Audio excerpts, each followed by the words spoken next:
যেহেতু গরু আমরা সবাই বাড়িতে লালন পালন করতে পারি না, তো খাঁটি দুধ আমরা পাওয়ার জন্য আমরা প্রতিনিয়ত এই জায়গায় এসে থাকি। সকাল থেকে সন্ধ্যা পর্যন্ত এখানে মানসম্মত খাঁটি দুধ পাওয়ার জন্য মানুষ এসে থাকেন সারাদিন ব্যাপী। তারা এখান থেকে খাঁটি দুধ সংগ্রহ করেন। ফার্ম থেকে দুধ সংগ্রহ করে এখানে এইভাবে প্যাকেটজাত করা হয়ে থাকে।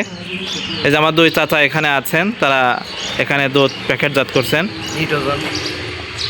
নিট ওজন সম্পূর্ণরূপে এখানে যে মেশিন আমরা দেখতে পাচ্ছি, 1 গ্রাম কম দেওয়ার সুযোগ নাই। সুন্দর করে তারা ইনসাফের সাথে দুধ এখানে প্যাকেটজাত করে থাকেন। ঐতিহ্যবাহী গরুর ফার্মে আমরা অবস্থান করছি। আপনারা দেখে অবাক হবেন, সামনে যে গরুগুলো আপনারা দেখতে পাচ্ছেন, এটা আব্দুল সামাদ সাহেবের গরুর ফার্ম। সারি সারি অনেক বড় বড় গরু আমরা দেখতে পাচ্ছি। বিপুল পরিমাণ দুধ এই ফার্মে উৎপাদন হচ্ছে। আমাদের কালীগঞ্জবাসীর দুধের চাহিদা অনেকটাই এখান থেকে পূরণ হচ্ছে। যেহেতু বর্তমান সময় আমরা বাড়িতে গরু লালন পালন তেমন একটা করি না, তো দুধের চাহিদা পূরণ করার জন্য কালীগঞ্জের ঐতিহ্যবাহী আব্দুল সামাদ সাহেবের এই ফার্ম চাহিদা পূরণ করে দিচ্ছে আলহামদুলিল্লাহ।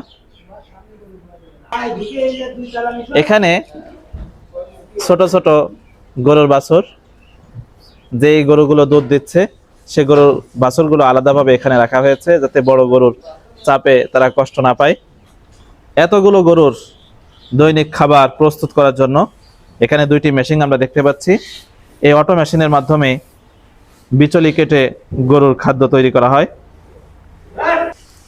বিচলি এবং ঘাস এই মেশিনের সাহায্যে গরুর খাদ্য তৈরি করা হয়। এখানে অনেকগুলো আমরা খামারি দেখতে পাচ্ছি, যারা সদা সর্বদা গরুর পিছনে তারা সময় ব্যয় করে থাকেন, এবং সাথে গরুকে এইভাবে ভুসি খোল খাওয়ানো হয়ে থাকে। এটা এখন খাওয়ানো হবে বিধায় বাস্তা থেকে খুলে বের করা হয়েছে। আর এখানে দুধ দহন করে এই নীল ড্রামের ভিতরে ভরে সামনে নিয়ে যাওয়া হয়। ওখান থেকেই দুধ প্যাকেট করা হয় অথবা ভোক্তাদেরকে তাদের পাত্রে ঢেলে দেওয়া হয়। বিশাল বড় বড় দেহের গরু আমরা দেখতে পাচ্ছি। গরুগুলো এখানে লালন পালন করা হচ্ছে। আপনারা যারা কালীগঞ্জে অবস্থান করেন, কালীগঞ্জে বসবাস করেন, আপনারা এক সময় আব্দুল সামাদ সাহেবের গরুর ফার্ম দেখে যেতে পারেন। ইতিপূর্বে আপনাদেরকে দেখিয়েছি সবগুলো দুধ দেওয়ার গরু ছিল। এখানে বড় বড় ষাঁড় আমরা দেখতে পাচ্ছি। সামনে আর 3 মাস পরে যে আমরা কুরবানি পেতে যাচ্ছি, সেই কুরবানিতে ইনশাল্লাহ এই গরুগুলোকে বাজারে তোলা হবে। এই খামারে কুরবানির গরু এইভাবে লালন পালন করা হয়ে থাকে। বিশাল বড় দেহের এই ষাঁড়গুলো এখানে লালন পালন করা হচ্ছে। আপনারা দেখলে অবাক হবেন, যেখানে এত বড় বড় গরু আছে।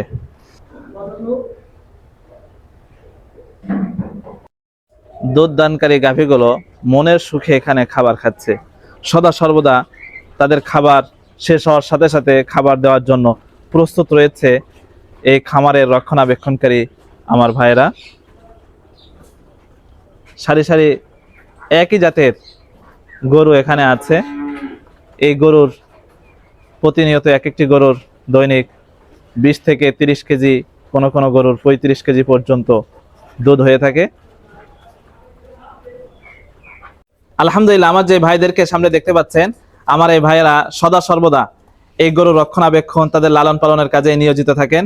আলহামদুলিল্লাহ, আপনারা দেখতেই পাচ্ছেন গরুগুলোকে আমার এক ভাই কিভাবে আদর করে দিচ্ছে, এবং গরুর কাছে যাওয়ার সাথে সাথে আদর নেওয়ার জন্য তারা মুখ এগিয়ে দিচ্ছে। অথচ আমরা বাড়িতে যে সমস্ত গরু দেখে থাকি, আমরা ভয়ে সামনে যেতে চাই না, কিন্তু এত বড় বড় দেহের গরুর সাথেও ভাইয়েরা সবসময় আছেন। কেমন যেন এই গরুর আপনজন হয়ে তারা এখানে আছেন। আলহামদুলিল্লাহ, ভাইদেরকে অশেষ ধন্যবাদ। আব্দুল সামাদ সাহেবের খামারের ভিতরে আমরা এখন অবস্থান করছি, ফার্মের ভিতরে।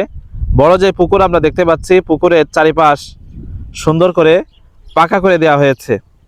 তার কারণ, যেহেতু এক সময় এখানে ইট ভাটা ছিল, বৃষ্টির কারণে চারিপাশ যাতে ভেঙে না যায়, যেই কারণে মাছ চাষের উপযোগী করে এখানে পুকুরের চারিপাশ পাকা করে দেওয়া হয়েছে।